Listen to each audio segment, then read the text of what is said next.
Welcome back, students. In this session, we'll be dealing with the rest of the part of this chapter, where we will come across the two types of crops that we have not covered last day.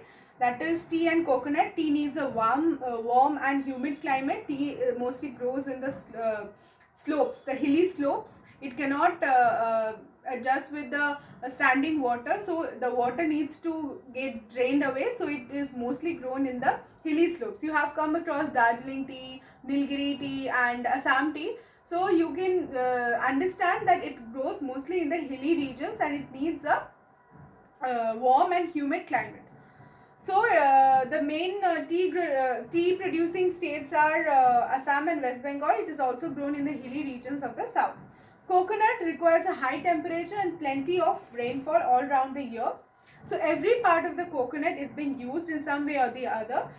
Coconut shells are being used to produce various sculptures, various art and architectural things, then elements. Then it is used to have food, like it is used as plates, as cutlery, as the shell is used as cutlery.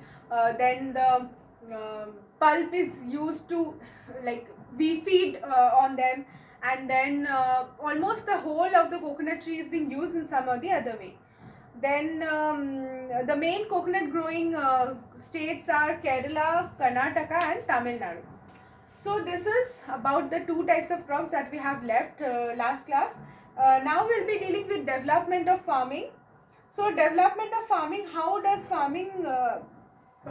farming developed? From the various, a farmer does the various all these things, all these methods in order to develop the farming. I'm just dealing with the picture where I'll be explaining. So land preparation is the first thing, where preparing the land by plowing, by digging, by by mixing the various fertilizers, the natural ingredients, the manures. So land preparation is being done first to make the crop healthy. Then sowing of the seeds. Then after sowing of the seeds, the irrigation, that is supplying water, enough amount of water, then to irrigate the crops, to make it healthy, and then fertilizers is being added for crop growth of the crops and to keep the pests and the insects away. And then fertilizing is being done. After that, the harvesting, the final is the harvesting. Harvesting means when the crop ripen, the farmers harvest the crops. That is, they like after the rice is grown, after the rice ripens, the farmers take away, or they separate the crops from the trees. So that is what harvesting is. After the completion of all this process, again the same process start in the next season. So in many parts of India, there are two types of natural fertilizers: animal manure or compost. They use animal manures, or not two types. They use animal manures or compost in order as natural fertilizers in order to enhance growth of the trees. Then they depends on the rains. India, since India is an agriculture based country, and India is also dependent on the monsoons. So the farmers have to depend on the monsoons to for irrigation, as well as for enough watering of the plants and the growth of the plants. Then food grains produced in India are not always sufficient to feed the growing population, since we all know that India has a huge population. So there was a green revolution in the mid 20th century, where new seeds that could produce more crops, the high yield variety of seeds, or the HYV seeds, or the high yield variety of seeds are being produced, which will enhance more and more production, which will increase the production. They also needed chemical fertilizers and pesticides, so which they were also very costly for the Indian farmers to afford. So India, but somehow or the other, since India is based on agricultural based country, so India was able to produce more food for the entire population. In many places, farmers use machines rather than hand. Like previously, it was handmade tools and mostly Small tools were used in agriculture. Now it is being shifted to machines. For example, tractors are used to plow the land, which was earlier not used much. Then canals in various places have been dug in order to help the farmers to irrigate, and they carry river water to dry areas. Television and internet has provided information to the farmers as well as to the population in India, where about the seeds and the prices of crops to the farmers, which also have benefited them. So the use of chemical fertilizers and pesticides has helped to increase the production, but such chemicals have led to various health issues among the humans and the animals.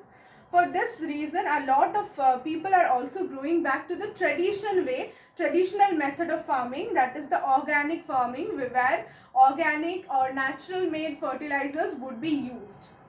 Where mostly they do not use chemicals. Then rearing of livestock. Rearing livestock. So livestock means the animals which are kept on a farm. So the animals which are being grown, kept, reared in a farm are known as livestock. So in India, the main animals kept on the farms are cows, buffaloes, goats, sheep and pigs. So we can trace the descent of this particular livestock farming from the early Stone Age, not early Stone Age, the later Stone Age, the new Stone Age, from I meant to say from the Stone Age time, where gradually with the development of the agriculture, with the development of the newer techniques, then gradually with the Copper Age, with the Bronze Age, with the introduction of farming, they started keeping animals with them who helped them to to enhance rearing livestock, also like to enhance dairy products, to enhance farming by using the manures and compost, and also to provide meat and enhance agriculture, as well as provide for the other meat and other necessities.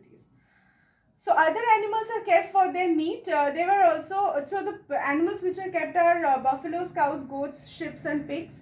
There are also large poultry farms which provide for chicken and eggs to the markets.